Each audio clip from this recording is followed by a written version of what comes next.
លេចអើបងអើយស្ទឹងពោធិ៍សាត់ទេដល់កងហើយទឹកចាប់ដើមហៀហូរដល់កណត់ហើយមិនម៉ានេះតែទៅផ្ទះបងហូបបាយចូលរួចអត់ទឹកហូរវូបាត់ហើយ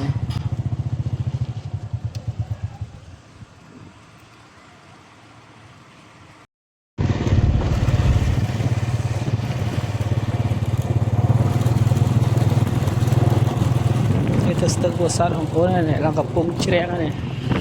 ហៀបដាហើយថ្ងៃខ្លះទៅនៀបហ្នឹងទឹកដើមហៀនេះពងដឹកសាច់ទៅ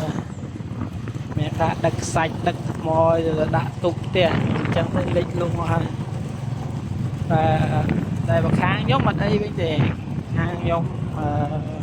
ភូមិទួមកកានោះអត់លេចទេ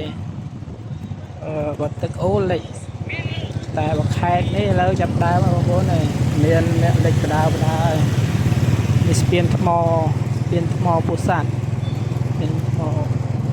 ផ្លូវជាតិលេខ5ស្ទឹងបងប្អូនដល់កនេះ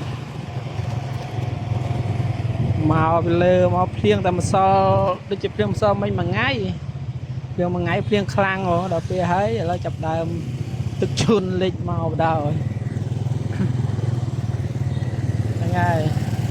ពោធិ៍សាត់ឥឡូវត្រៀមខ្លួនលេងទឹកហើយទឹកមកដល់ផ្ទះហើយមិនទៅលេងទឹកណាឆ្ងាយទឹកមកដល់ផ្ទះហើយណាពេលលេងទៅ